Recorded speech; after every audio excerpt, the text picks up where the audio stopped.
Who am I speaking with?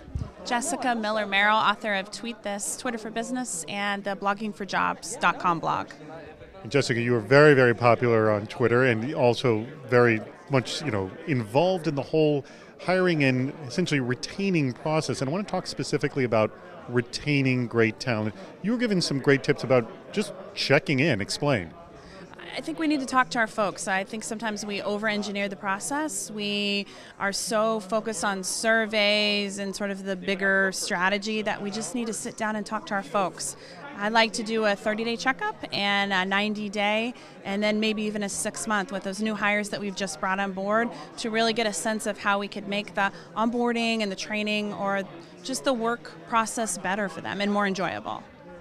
Can you give me an example, like by doing this, I was able to sort of shift and pivot and realize, oh my God, we have to do this if we want to keep this person. I mean, I'm assuming you learn things like that, yes?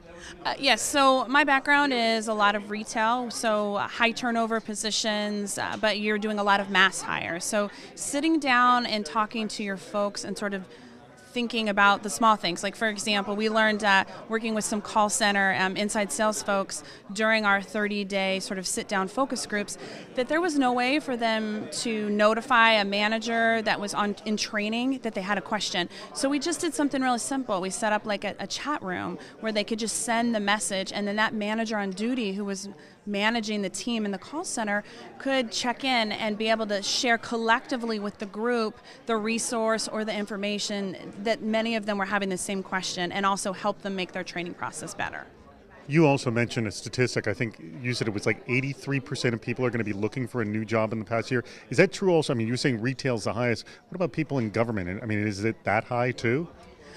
Government's a little bit lower just because of the benefits. I mean, the longer you're in, the more pension, compensation, and ability to move up into new roles. But just collectively as a whole, 83% of job seekers or workers in the U.S. will be moving to a new job in 2012, was the statistics, I think, from Hire Right survey in late 2011. So is that, I mean, I don't know how that's compared to previous years, but is that like the most catastrophic number in previous years, since previous? That is a very large number. And when we think about where we were in like 2008, 2009, people were scared to leave their jobs. Millions of people were being laid off in this country and throughout the world. And so we were kind of in disaster mode. We were just hanging on by our fingernails. And so now we are starting to see that job seekers are feeling a little bit more comfortable, and they're looking for new opportunities because they're tired of working in environments where they don't really enjoy the people that they work with. Their manager might be a jerk, or they've been required now to do 2 or 3 people's jobs because of cutbacks in the organization. Yeah, I hear a lot of that. So let me ask you to close on this. Maybe 2 or 3 quick tips that you advise for retaining. What would you think those be? I think the first and most important thing is just sit down and have a conversation with your folks.